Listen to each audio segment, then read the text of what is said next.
am I going to be writing an objective history full of facts about Jesus? And the answer is no, simply no. All they show is that Christians believed stuff. It was actually the things he was saying were just had more purchase for the people that heard them, and he was genuinely a bit more kind of revolutionary. Well, have you got a private jet? Why is Joel Osteen swimming in money? So it's all about these ad hoc rationalizations and post hoc rationalizations where you come up with these real problems. You know, why did Jesus say that you should hate your family and stuff like that? You know, all the problematic things that Jesus actually said in the New Testament. It's like, oh God, we've got to put a plaster on this or a band-aid on this. We've got to put a band-aid on this. So the whole thing just is just a mass of band-aids that you have to react to each individual problem. Because of course it's just a human thing, and it's fraught with problems because, quite frankly, it was made up by humans.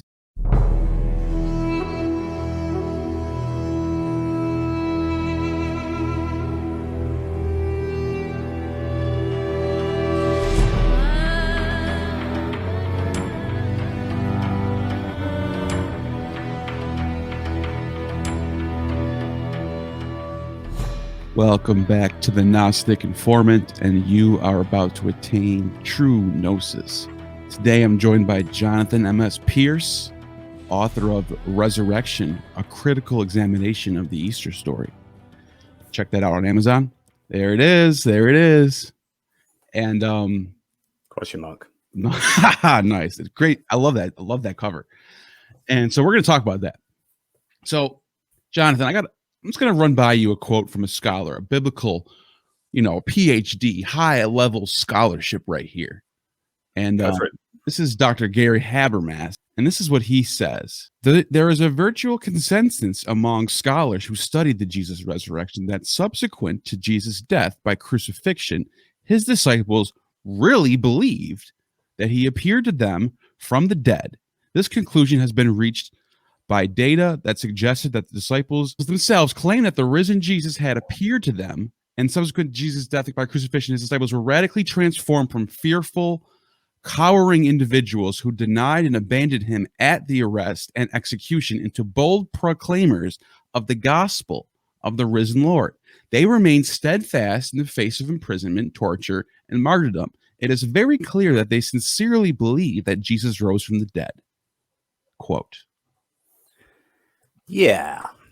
So that's it. You hear that kind of claim quite a lot. In fact, it sounds very similar to the beginning of that. Sounds really similar to Gary Habermas's 75% of New Testament scholars believe in the empty tomb, like the historical truth of the empty tomb. I, in fact, devote an entire chapter on this in the book because it's such a common claim, and even William Lane Craig trots it out in debates. The idea, and your version of that claim was slightly more nebulous, which is like scholars, most scholars believe, or I forget exactly how you phrased it or how he phrased it there. But the idea is, well, who are these scholars? Okay, so if you're talking his claim, 75% of New Testament scholars believe in the empty tomb. Well, if most scholars are Christian and they go into studying the New Testament, studying the Bible because they're Christian and want to confirm their own faith, then of course you've got a selection bias with that data. 100% almost of Islamic scholars believe in the truth of Muhammad being revealed to over a 22-year period. Does that mean it's true? No, literally no one outside of Islam believes that that's true, and that's an even better statistic than Gary Habermas's one. As I say, I devote an entire chapter to that, and his statistics are wholly problematic. And actually, what you come away with that believing is that 75% is actually quite low. Like what you would expect a higher percentage of New Testament scholars to actually believe in the truth of the empty tomb and other associated facts.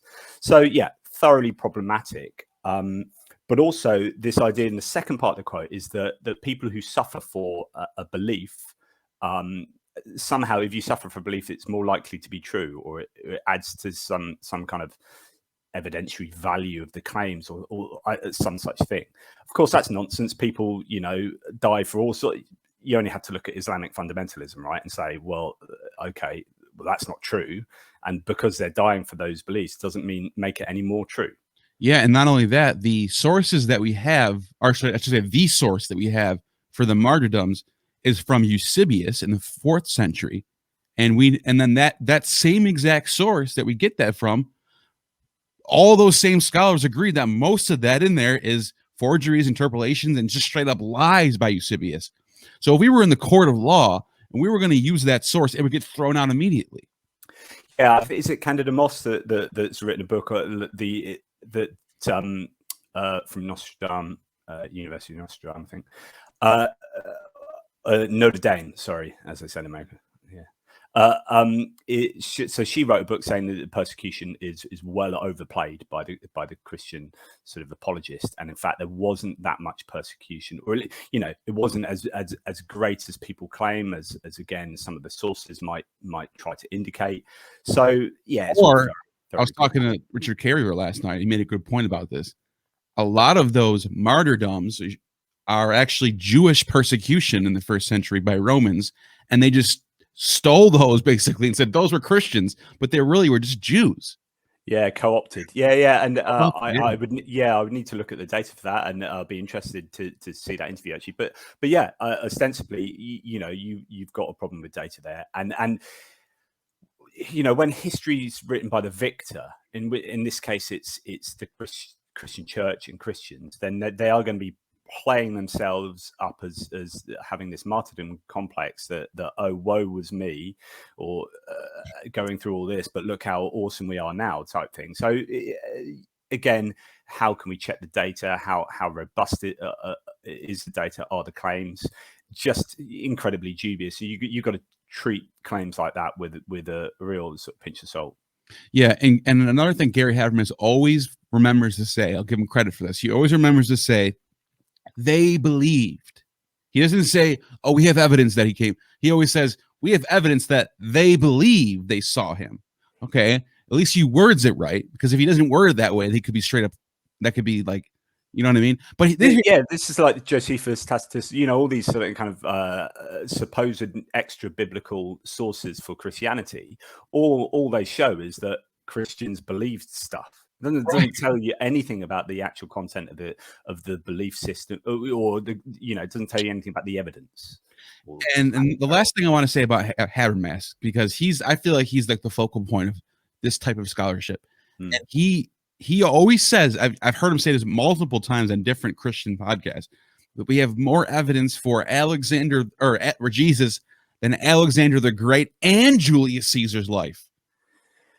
So this is going to come down a lot to the idea that a lot of Christians will argue that you have 4 independent sources for 5, including Paul. So you've got Matthew, Mark, Luke, and John, and Paul as sources for Jesus, and they are independent sources. And of course, most New Testament scholars these days, even Christian scholars actually who are a little more sort of robust with their thinking, will tell you that no, that you have a huge amount of codependency. You've got Mark you got Mark and possibly Q, depending on what your theory is about that, but this other sort of lost source that could underwrite Matthew, and then Luke, and then later John.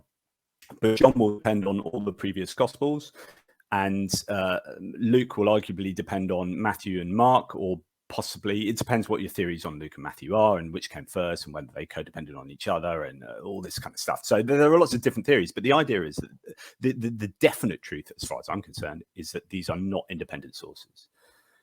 And so therefore, you're only left with Paul and Mark, who are not contemporary of Jesus. They are not eyewitness reports, and therefore they are just, I think, not nearly as credible as the sources for those other historical figures you were mentioning. Yeah, and something that you said that couldn't be farther from the truth is they're codependent on each other. But one of those pieces falls off, the whole thing falls apart. I mean, I was talking to Carrier last night about how the historicity, not necessarily the religion and the myth, and how many manuscripts we have, and how many gospels there are, and how many sects of Christianity. Of course, there's tons of that. But when it comes to like the historical aspect, it's hanging on by a thread, literally just threads. Yeah. So, I mean, the problem is we don't know the sources. We don't know even the authors of the Gospels, but we don't know. We know a little bit about Paul. but really Matthew, Mark, Luke, and John, there are educated guesses. But who were their sources? There's no historiographical methodology being used, so recognizable historiography that we see in contemporaneous historians, albeit, you know, not very good historians, or there's a range of kind of the quality of historians around at the time. But even some of the more dodgy ones, Suetonius and such like, use better historiographical techniques and methods than the gospel writers, who don't name their sources at all, who don't discuss their sources. They aren't saying, well, this might be a bit dodgy because it's come from here. Even you've got people like Thucydides who would say, yeah, I've got speech in my writing, and I admit to basically making up speech, but I think it broadly reflects what they would have said, type thing. So he's very open about that. As soon as you've got speech in any kind of document like the Gospels, klaxons of warning should be going off, because who's recording this? Who's standing there with a slate or a dictaphone, taking this down and then waiting 40 odd years and then putting it down in a gospel account, and people reading it saying, well, that's 100% true. It's just nonsense. I was talking about this with somebody, and I said it's basically like, imagine 9/11 happening, and then the media doesn't say anything about it for 40 years, and then all of a sudden 2041 comes around, and they're like, breaking news, 9/11 happened 40 years ago. This was look at this.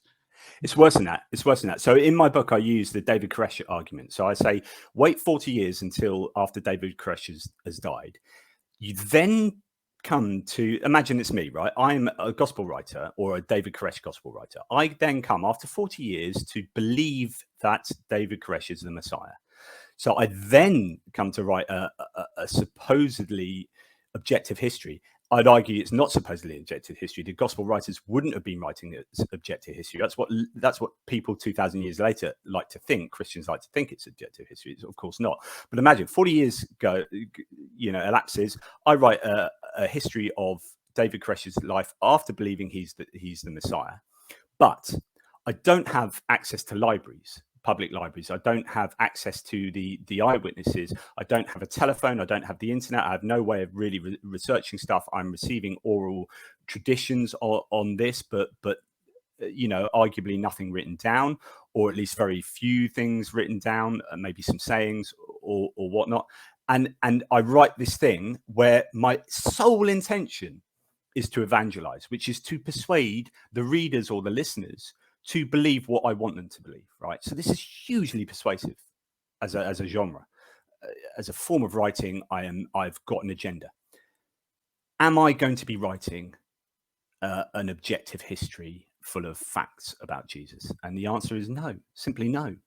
All right. So what would you say exactly happened then? So we have this sort of 40-year gap, and then Paul starts writing these letters, and then this religious movement happens. Now it's very slow. Obviously, it really doesn't pick up until hundreds of years later.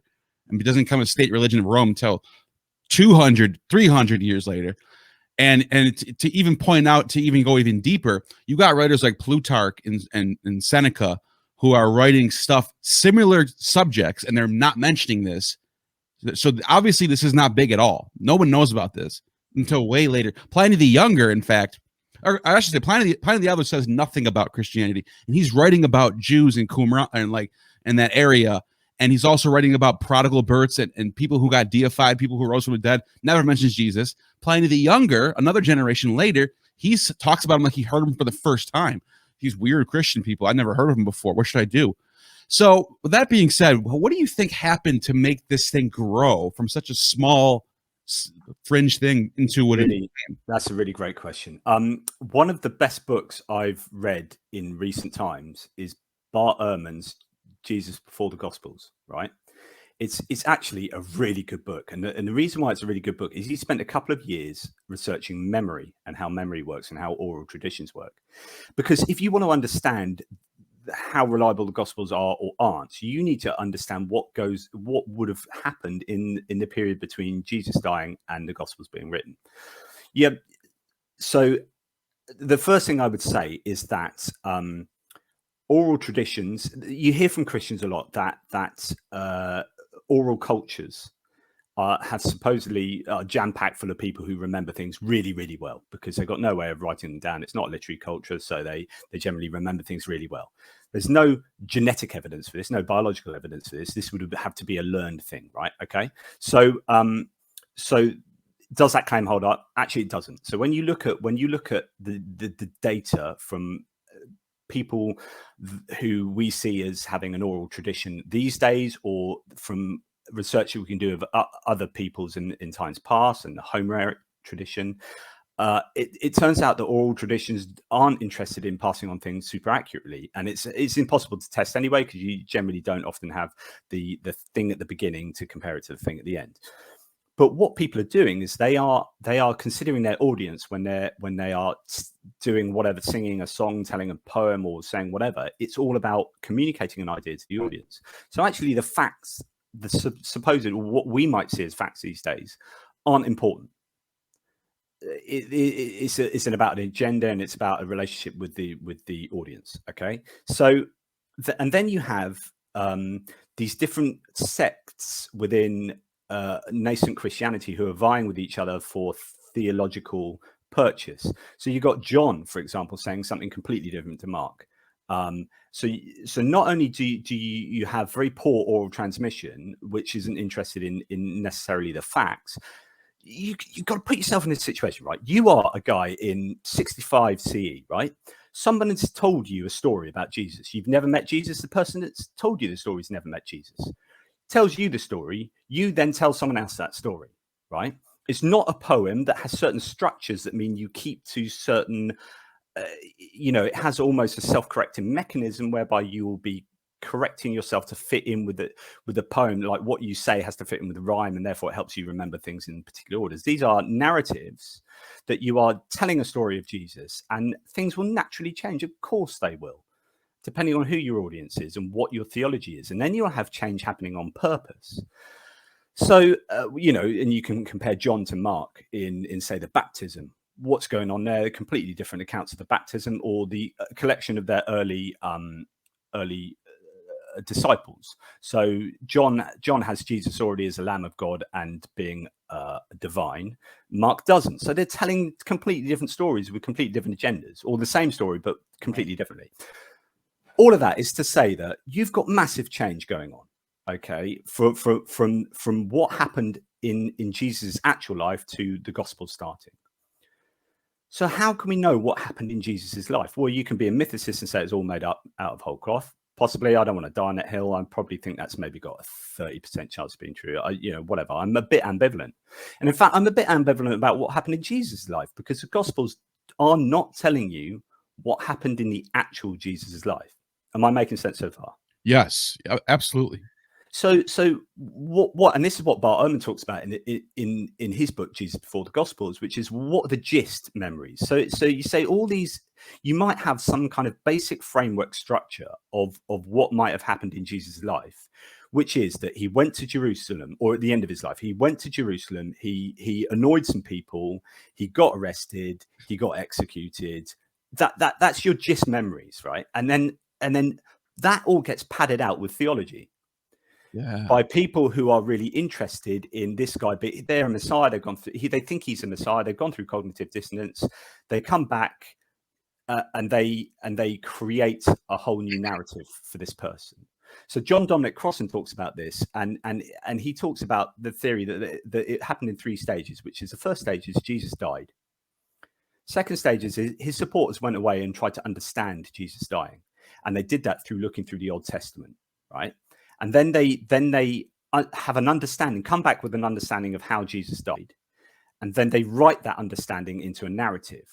But that narrative is written in view of the understanding and not in view of the events that actually happened. And it's absolutely 100%, as far as I'm concerned, that's almost certainly what would have happened. So you've got if you're a historicist, if I am a historicist, right? So I think a minimum set of facts happened, which is probably Jesus went to Jerusalem, annoyed some people, got arrested, was executed. His supporters thought he was Messiah. The Messiah is not supposed to be executed. Oh dear, how do we understand this? They go away. trawl through the Old Testament, create a new narrative about Jesus. They throw loads of the Old Testament at it, and then this develops over time, and then you get the Gospels. Yeah. Now I'm gonna have to quote Robert M. Price on him saying, once you take off all the mythology part, like you were talking about, you get this sort of skeleton version of Jesus, and it's a dime a dozen, he says. Yeah. These are there's Simon of Perea, there's Judas of Galilee. I mean, we have other accounts of people doing the same stuff. Yeah. And they had cult followings too. Yeah. So, I mean, when it comes to the mythicist argument, I don't like hate on that, because what they're saying basically is, even if there was a guy named Jesus, the whole thing, you can look at every part of the Gospels, like him being sold by Judas for 30 shekels. Okay, that's from Genesis, from Joseph. Or like you could literally pick out like Psalm 22 when he's on the cross. Yeah. All that stuff is from somewhere else. Yeah. And once you negate all of that, you're left with, like you said, you're left with a guy who was born in Bethlehem or whatever. Well, no, see, I would say what because I wrote a book on the Nativity, actually. Oh yeah, get into that. Nativity, a critical examination. So, which this fits into. This is part of a trilogy of books. I'm writing one in the Exodus now. But anyway, so the Nativity, you've got this weird situation where I would say that the only thing we know about Jesus's sort of early life is that he was born in he's from Nazareth, right? So you've got Jesus from Nazareth, and then you've got Luke and Matthew trawling through the Old Testament, thinking that he has to be born in Bethlehem. Arguably, that's a wrong reading of the so-called prophecy, and it's that he should become from the house of Bethlehem rather than actually born in Bethlehem, but whatever. So they need to contrive to get into Bethlehem to be born. So they invent two different ways. One has a census, the other has him already living in Bethlehem, and Herod coming along as the new Pharaoh, and him going off across to Egypt, and then coming out of Egypt to fulfill, Matthew's prophetic ideas of who Jesus was as the new Moses, blah, blah, blah, blah. Sorry, I'm banging on quite a lot. No, go ahead. But the idea is that, again, what do we know about Jesus's birth? Well, all of that's made up and thrown at Jesus of Nazareth. What do we know? He's called, I think what happened is his followers, he was known as Jesus of Nazareth. Right. And when a guy is known as Jesus of Nazareth and then dies as he's your follower, then when you start writing stuff about him, about his birth, he's like, well, he's Jesus of Nazareth. We can't get away with saying he's not Jesus of Nazareth, because literally that's how everyone knows him. But he has to be born in Bethlehem, which means that we need him born in Bethlehem, but then returning to Nazareth so that he becomes known as Jesus of Nazareth. And because they have two utterly different ways of doing that are completely incoherent. They don't work with each other at all. You have this bizarre construction of his early life. Well, actually, that's broadly what's going to be happening in the resurrection accounts as well, which is 4 different voices giving you an idea of what happened at the end. So it's funny because after I just said what I said about the whole taking off the myths and having a skeleton Jesus, I started from the beginning, and right away I ran into a myth. That's how quick it takes. That's how easy it is. And it's really hard to actually find a historical Jesus. The fact that he had to be born in Bethlehem actually makes sense from a mythological standpoint. That's where David's from.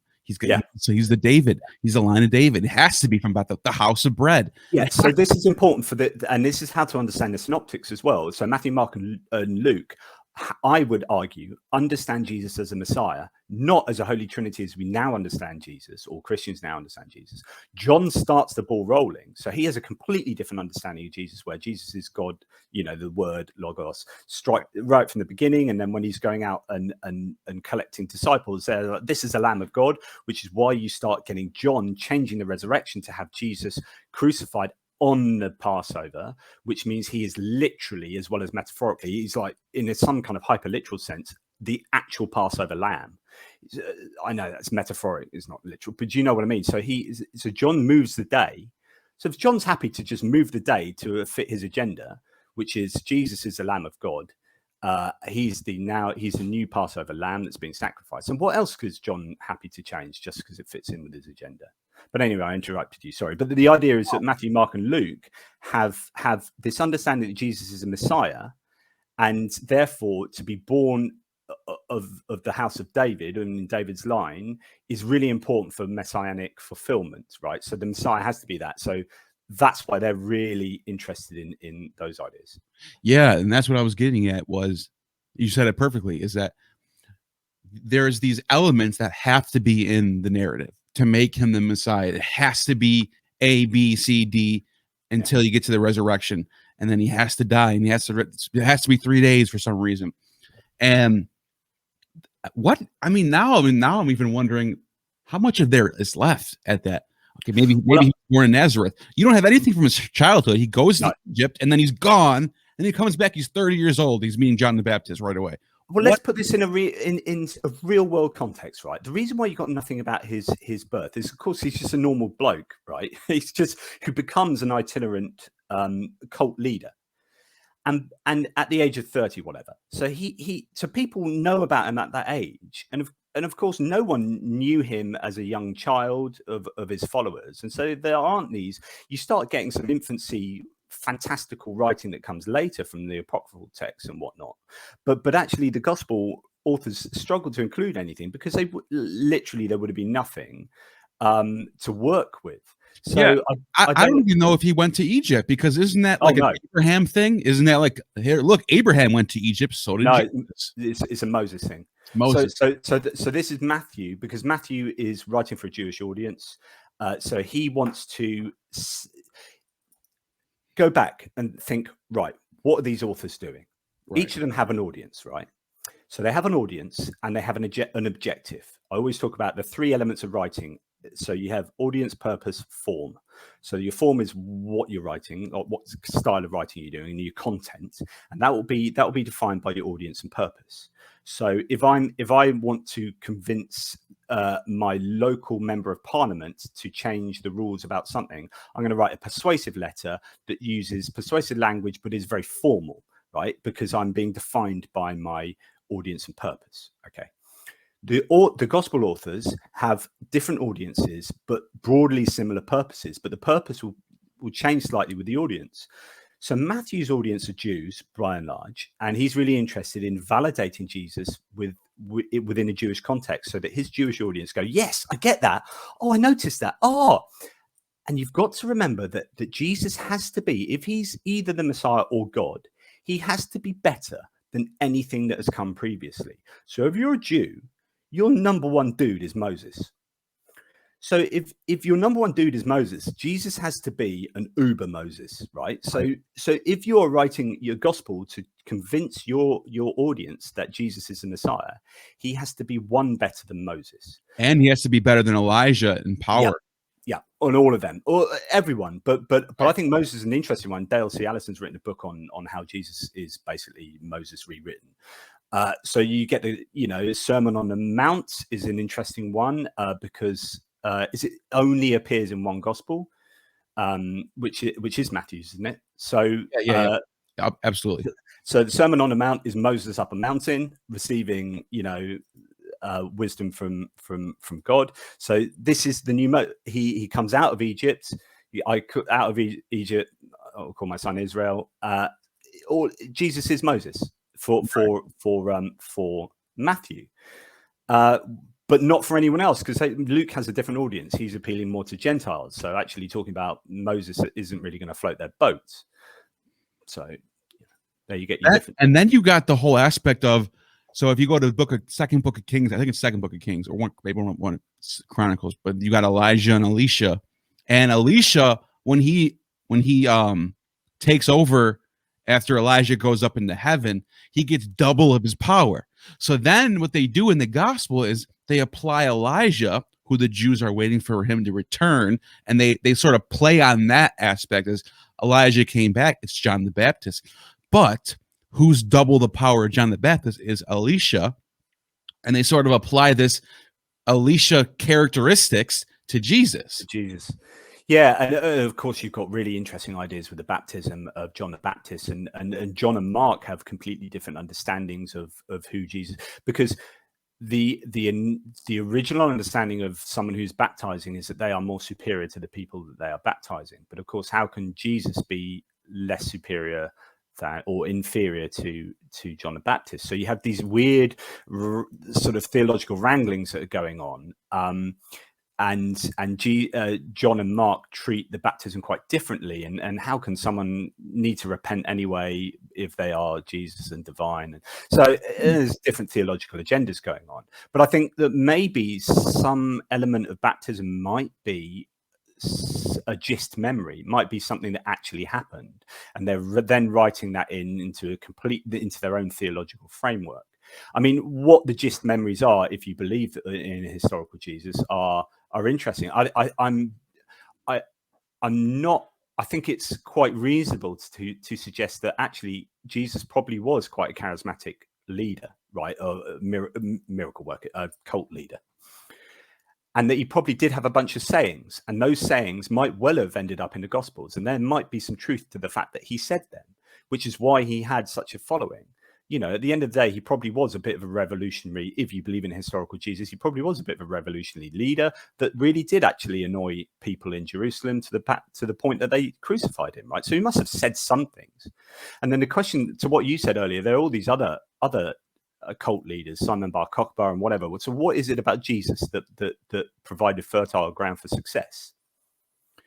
So maybe it was actually the things he was saying were just had more purchase for the people that heard them, and he was genuinely a bit more kind of revolutionary, or you could even argue kind of socialist or something. There's interesting debates within modern theology about the uncomfortable things Jesus said in terms of prosperity gospel. Like, why have you got a private jet? Why is Joel Osteen swimming in money when Jesus, so I think you could argue that there is some kind of historical basis to some fairly revolutionary thoughts that meant that the Jesus story won out over other cult leader stories.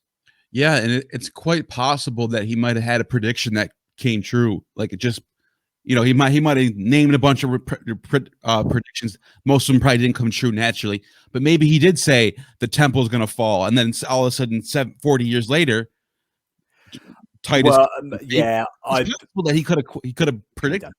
Yeah, but that's not. It doesn't mean anything. That just means. No, yeah, absolutely. It could have. I mean, I just think all of the Gospels were almost certainly written after the fall of Jerusalem, and they are trying to understand that in light of Jesus and in light of all their theology. Yeah. What I'm saying is that could have been the thing that separated him from Simon and Judas. Because what if one of them said it and not Jesus? Maybe there'd be a Gospel of Judas instead, or Simon one. And I'm just throwing stuff out there, who knows? But for some reason, I was saying, for some reason, this guy stuck and the other ones didn't. Yeah.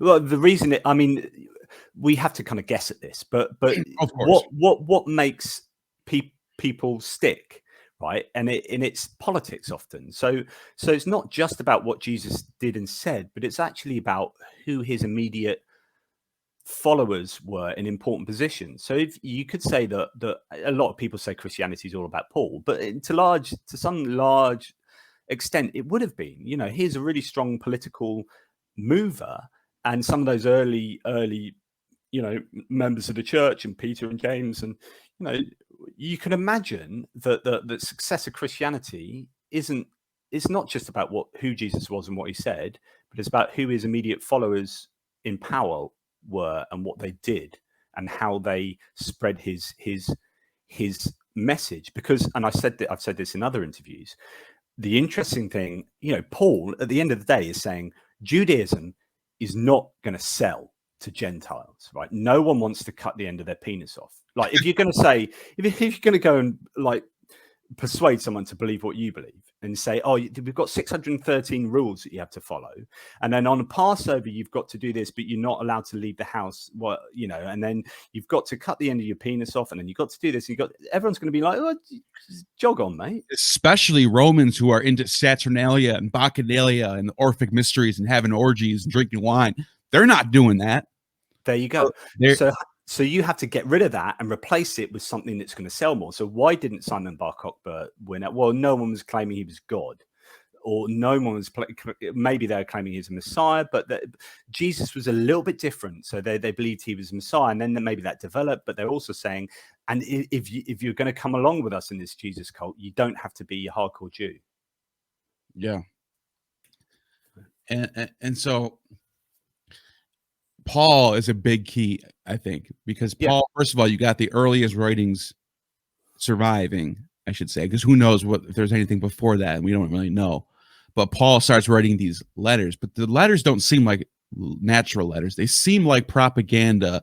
Like they want you to read this. Like we were supposed to read this. It seems like to me. I don't know what you think about that.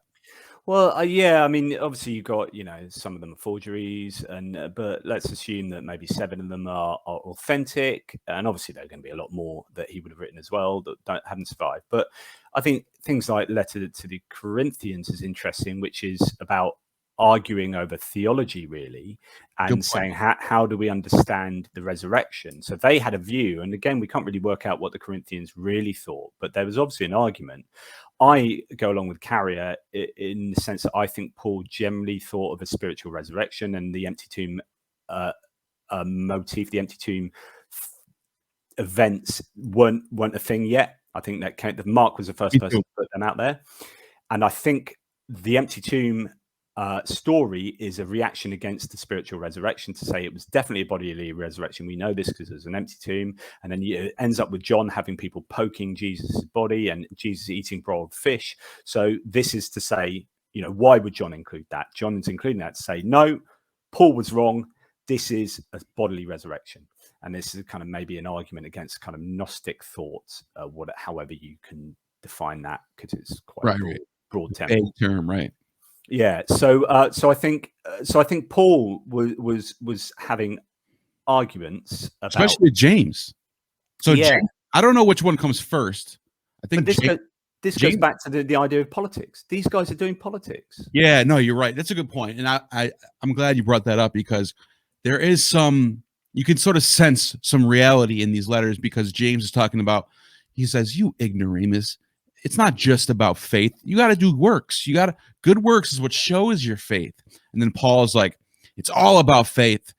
Works is nothing. And they're going back and forth about this whole works versus faith thing. And it shows that, to me, is a good sign of there really being some sort of like formation of these ideas, like you said, political clashing within these groups. Political and theological, which is because, you're absolutely right. This is a nascent belief system where they don't really understand what they believe yet. I mean, literally, they are no one understood who Jesus was until. So if you believe that Jesus was the part of the Holy Trinity, no one understood that for 300 years, right? So you've got people basically blindly feeling around for their theology and trying things out, and that didn't work. That's how I understand things would have happened, because that's how humans work. And if you've got this guy that died, wasn't supposed to die, how do I understand that? I thought the Messiah was going to be a military leader or some kind of high priest type Messiah. He wasn't. He was executed. He's executed by the Romans. Could have been, but we want to blame the Jews, because actually Christianity is a reaction against Judaism in some sense. So therefore we're gonna over time we're gonna morph this blame onto the Jews rather than the Romans. So you've got politics and theology and infighting taking place, and then it just being gradually more structured until you get councils and councils working things out more formally. But it kind of, the difference from Mark to Matthew and Luke to John is fascinating. But it's like, it's a process of human theology, human developed theology. I mean, yeah, and you brought up that each of the gospel writers were looking at a different audience. So you got Mark. Mark's talking to some Greeks that don't really like Jews. So he's all about cursing the fig tree. And look, these Jews their father is Satan. You got Matthew is, well, I want to talk to the Jews, so I'm gonna throw in all this Moses lingo and make them feel good about this Messiah character. Luke is more of like I don't know how you describe Luke, but Luke has a different spin. So Luke would be, as far as I'm concerned, he'd be more to Gentiles and possibly more humble. A good example of this would be why. So who at the Nativity? Who does Luke feature as the kind of main witnesses, and who does Matthew feature the main witnesses? So Luke features shepherds, right? It's going to be a bit of a link to David, but actually in Greek literature, you've got to remember these guys writing Greek, they would have done an awful lot of learning in Greek. Luke was particularly well learned in Greek, arguably, and could be pulling on Homeric writing and so on. But anyway, this kind of bucolic idea for Greeks, the shepherd was this humble kind of, it's quite an important aspect within Greek literature. But Matthew, on the other hand, who's trying to appeal to a Jewish audience, has these really important kingly figures, wise men magi coming over from the East, Zoroastrian. So this is all about saying our religion trumps Zoroastrianism, but we're going to bring in ideas of Balaam and Balak. Yeah, because the Magi, if these Magi are looking for the Messiah, who's Jesus, that means that any Zoroastrian, their truth is the truth that we have. They need us. Yeah. But obviously the skeptic then goes, well, what happened to the Magi afterwards? Because surely they'd be the best representatives of Christianity. They've just seen God, right? And suddenly they're not heard of ever again, because of course they're actually a literary mechanism to get Herod involved. So for Matthew, he needs to get Herod involved. He needs his objective is Jesus is the new Moses, right? So I need my audience to realize that Jesus is the new Moses. So how do I do that? Well, he can come out of Egypt. That fulfills that. How does he get into Egypt? Well, we have Herod. Herod's going to try and kill him in the slaughter of the innocents, which is the plague of the firstborn. So this is a retelling of the Moses story, but I need to get Herod involved. How do I get Herod involved? So he uses the mechanism of these magi going to Jerusalem and wandering around going, where's this Messiah? Where's this new king type thing? And then Herod going, hey, let me find out about that. And it's all pretty incoherent, but basically they are a literary mechanism to get Herod involved. But if you're also talking about like his audience and the way he's, developing or the way he's trying to appeal to his audience, then these are super high up important people, where Jesus is appealing to super high up important people and convincing them of his messianicness. Whereas Luke is appealing to humble servants of a bucolic nature who are shepherds and very poor. So there's just a really interesting difference. And then, can you follow that through in aspects of what they say throughout the rest of the Gospels? Yeah. Audience purpose. And it's fascinating because then you get John, and John starts this universal message and it's like this spiritual logos, sort of speaking to the Gnostics, but not just the Gnostics. He's sort of really trying to grab everyone in on this. This is it. We got the truth here. This is the real Messiah.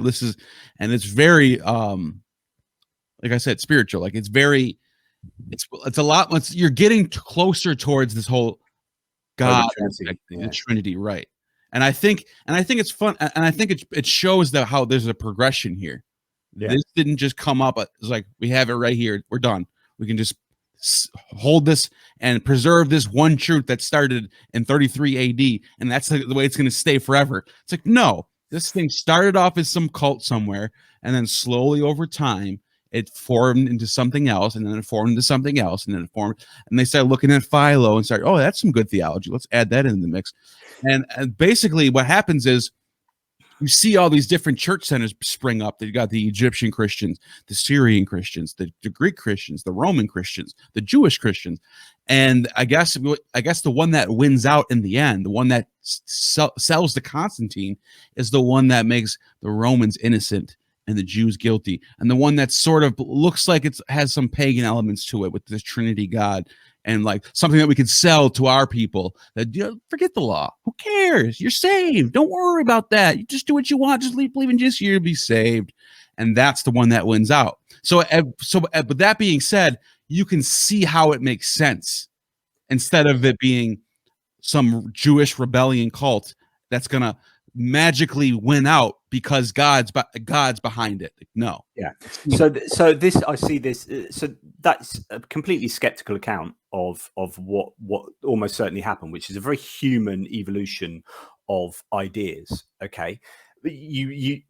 John is right out, as I say, if you've ever seen Monty Python, The Holy Grail, and The Holy Hand Grenade of Antioch, John is right out, right? So like he's so different from the synoptics, and And that's what you'd expect that to be the later gospel. If John was before the others, then you'd have this weird scenario where a more refined theology comes before these kind of more basic theologies, arguably.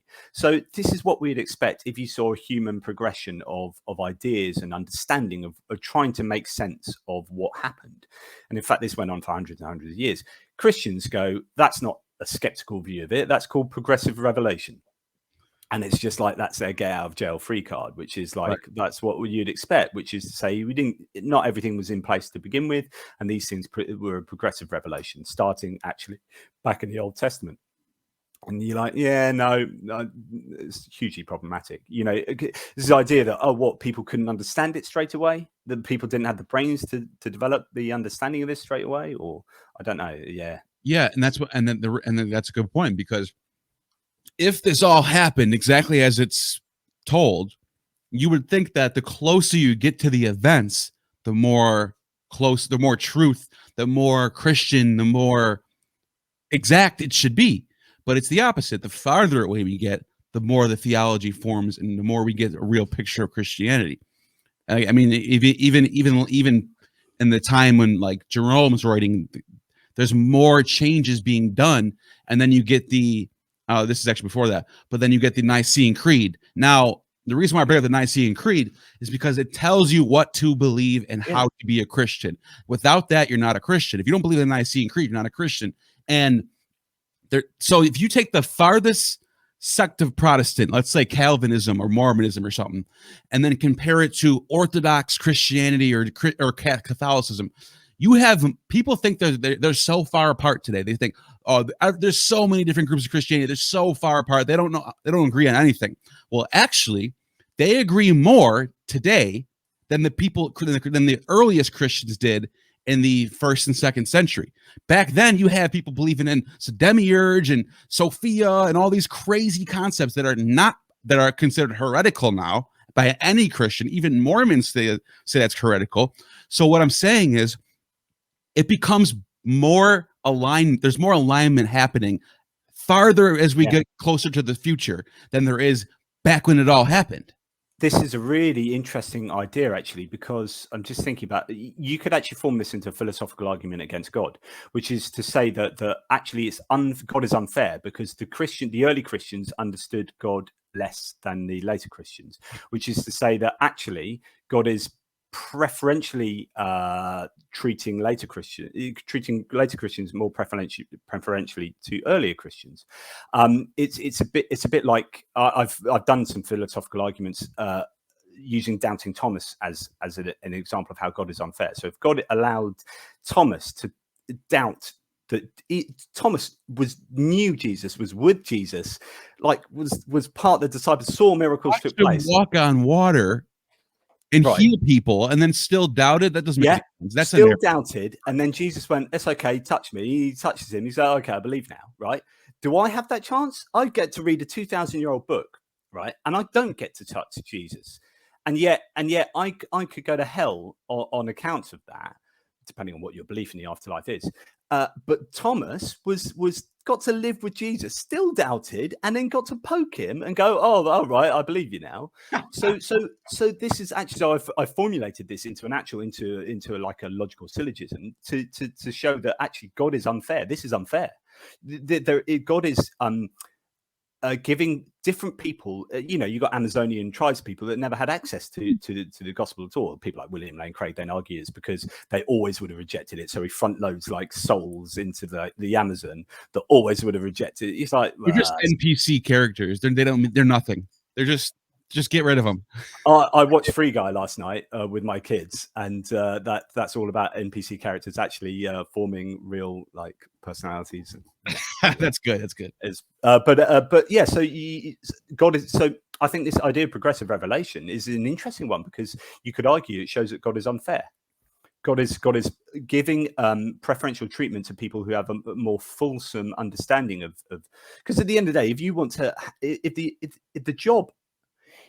the intention is that humans come into a loving relationship with God, then you're more likely to come into a loving relationship with God if you understand what God is and who God is. Surely, like if I think God is a rock, then I'm going to really struggle to have a loving relationship with God because I completely misunderstand God.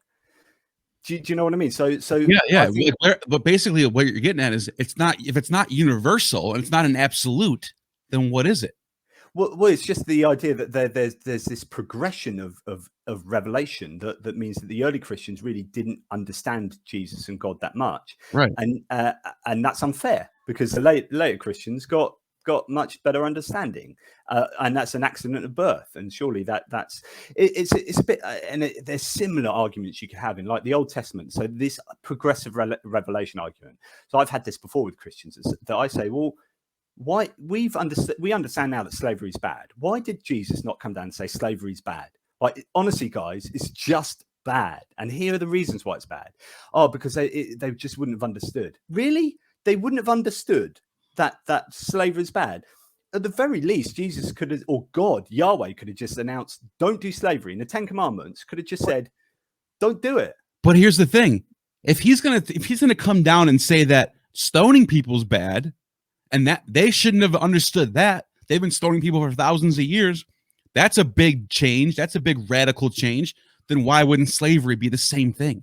Oh, they wouldn't have understood. Well, why do they understand stoning then? Why do they understand all these other changes on eating on the Sabbath? That's a big deal. They shouldn't have understood that. If that never happened, let's say the Sabbath thing never happened, he never ate grain on the Sabbath, and then today we'd be saying, well, why didn't Jesus tell them that it's okay to eat grain on the Sabbath? Christians would say, well, they wouldn't have understood because they always took the Sabbath was always holy to them. You have to reveal these things progressively. You can't do it all at once. People's brains just would have turned to mush. Right. It's always hindsight. You're always looking at things hindsight. Depending on what was written, that's what we change. That's what we know, and we don't fuck with anything else. Yeah. So it's all about these ad hoc rationalizations and post hoc rationalizations where you come up with these real problems. Why did Jesus say that you should hate your family and stuff like that? All the problematic things that Jesus actually said in the New Testament. It's like, oh God, we've got to put a plaster on this or a band-aid on this. We've got to put a band-aid on this. So the whole thing just is just a mass of band-aids that you have to react to each individual problem, because of course it's just a human thing, and it's fraught with problems because, quite frankly, it was made up by humans, and humans are, at the time, that it wasn't designed to be coherent, from the beginning. And here's what really, and this is what it all boils down to, is this. So when you take a step back from all this, the whole point of this is to save humans from their sins, because Adam and Eve sinned. We're all damned to hell according to the law. And here's this Jesus, now he's coming, he's going to die for you, and you're going to be saved. Great. Okay, so what's the point? Why can't, here's the thing. My question is this. Why wouldn't it just be Adam and Eve sinned, we're flawed now, and then now we're saved because that's the miracle, he just saves us?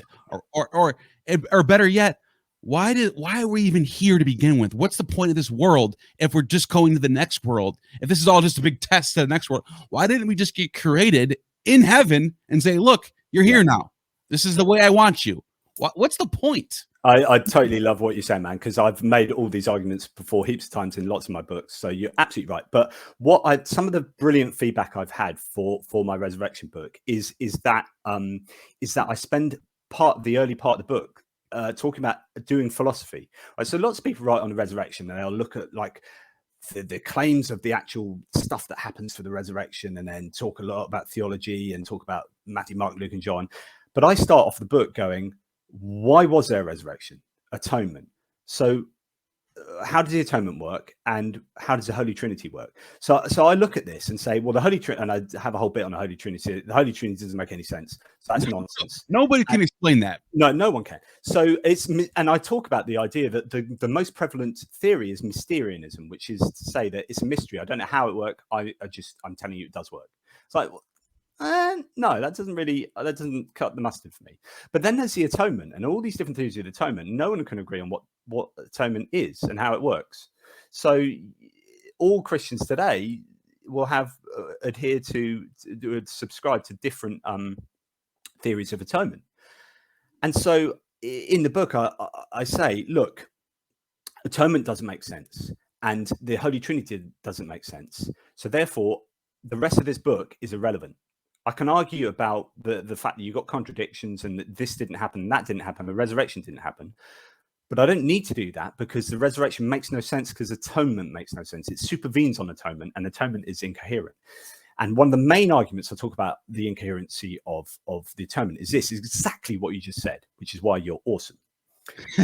So you've got, if you believe in a literal Adam and Eve, you have got, so the first problem is this, you have got God punishing humans for the fall. You've got God punishing humans on account of what Adam and Eve did, which is to say that if Adam and Eve are representative of humanity, which means that if I put you into the shoes of Adam and Eve, or into they didn't wear shoes, into the fig leaf of Adam and Eve, then you would have made the same mistake, which means it's fair to punish all of humanity because they are representative of us, okay?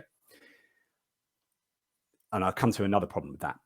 Or they weren't representative of humanity, which means to say, if I put you in Adam and Eve's fig leaf, you might have chosen not to have eaten from the tree. And therefore, how is it fair that we're all being punished and we have the fall on account of an original sin, on account of Adam and Eve, who are not representative of humanity? So that's a problem. And it's made worse, more of a problem because... It creates more problems, right? Go ahead.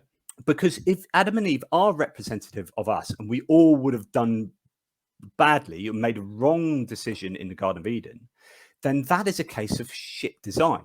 So God has designed humanity to say, God has designed humanity in such a way that and if he's got divine foreknowledge, he knew 100% in advance that all of us would have made the wrong decision, and then he's punishing us on account of the decisions we supposedly made. But we didn't have any input into our own design. So therefore, and he's sovereign, ultimately responsible for designing and creating us in the full knowledge that we would have failed. So if atonement is all about paying for the sins of humanity, and God is sovereignly responsible for the sins of humanity through being ultimately responsible for our design and creation, then atonement makes no sense. Yeah, and to go even farther, this God is omnipotent and he knows what's going to happen in the future. So that means he created Adam and Eve, put a freaking tree in the middle of the garden and said, don't touch that one tree. Then he creates a talking snake who he knows all about because he created them. He created everything, so he knows all the inner workings of them. He knows the future. So he knows this is all going to happen. He knows this whole entire scenario is going to happen. So that means he planned it. You have to accept that he planned it. So then you got Adam and Eve falling, and then he sets up this Jerusalem city that it's going to be his city. It's going to be a light to the world. And these Levite priests, their job is to go into the temple and hear the revelations from the Lord and write down the prophecy. You got Jeremiah and Isaiah, and all this time goes by, and they're doing everything they say they're supposed to do. And they're given the laws, and all of a sudden, I changed my mind. I don't like those people. I'm going to give you a savior now. And because they couldn't do what I wanted, so now they're going to give you this savior now. Forget the law. They want you to forget all of that. None of that makes sense. And not one time during all that whole 1,000-year reign of these Levite priests, not once did they tell him, oh yeah, I have a son, by the way. His name's Jesus, and he can save you if you just believe in him. Never tells him that. Just throws that out the window. And then all of a sudden, he even tells him things like, no one can pay ransom for sins of others. But then he sends him a son that can, for some reason. The whole thing just gets confusing when you take a step back and look at the whole thing. It doesn't make sense logically. Now, what does make sense logically is when you look at it from a propaganda state religion perspective of governments, ancient governments, looking for noble lies, like Plato talks about the noble lie. We got to figure out this myth to get everybody in line and everybody in sync into one line of thinking. Okay. And what that will do is they'll fight our wars for us because they'll think if they die in war, that's going to be a very glorious and honorable death, and they'll go straight to heaven. And all these concepts start coming. And all these I would disagree with that understanding. I don't think it's quite so planned. So I think what happened when you talk about the Hebrew Bible, it was cultural memory over a large amount of time. Like the Garden of Eden is nicked broadly from, or stolen from, surrounding cultures. So you got the Mesopotamian, Sumerian, Right. Babylonian cultures that strongly influence the construction of the Hebrew Bible, and there is that. But then what happens is the Jewish people, the Judahites, go into exile in the 500s, 600s BCE. And as they go into exile into Babylonia, they are devoid of a national identity. They don't have a holy book. They don't have, they're in exile. They're feeling of being lost, or a lot of them are in exile. So there's no surprise that's when the book, you're right, propaganda, a book of propaganda of national identity, of how awesome the Jewish people are, but also explaining why they might be in exile. So it's this whole idea of the Deuteronomistic histories of like, you do wrong, you get punished. So that's how we understand why we're in this. But then you've got Moses escaping from bondage in Israel.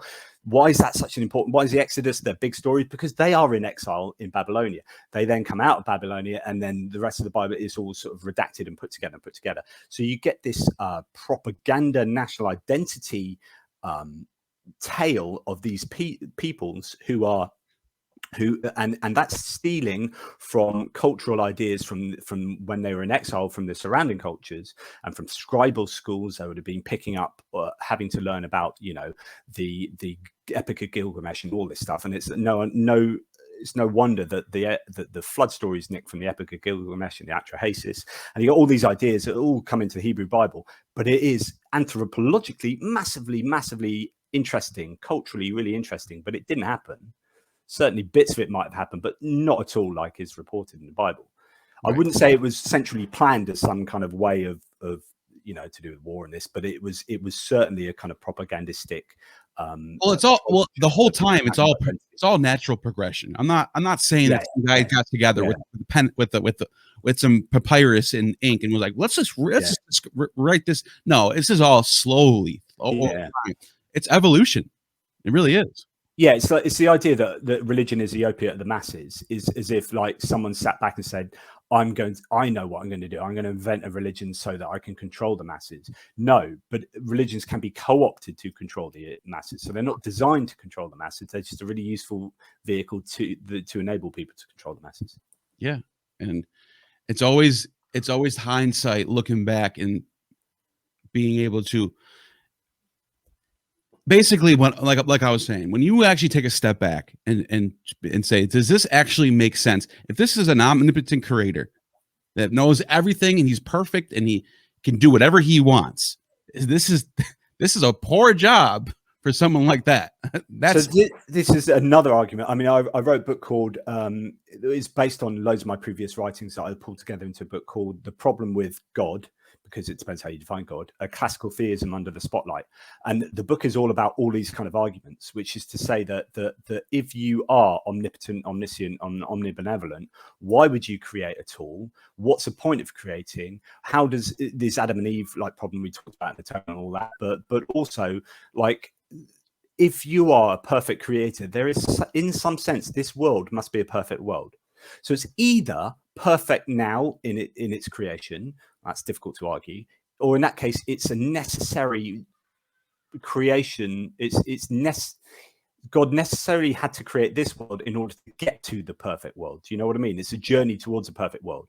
But because there cannot be any gratuitous pain and suffering, all pain and suffering is necessary for a greater good. So if we are on a journey to a better world, then it's a necessary amount of pain that we're suffering now. He couldn't have created the world with any less pain or any more pain. This is the perfect amount of pain and suffering in order to get to some perfection at the end. And that's like, nah, I don't buy that. But and that's why I said it's all about hindsight, because you're looking back at the past and trying to explain it in a certain way, and then sort of twisting that and to look at the future and what you need to do and this and that and the third. And it's basically all trying to figure things out in a way that is viable for whoever. But the really important point to what you say there is that our notion of God has changed. So now we have a much more abstract idea of God throughout the world, where God is this omni God. Then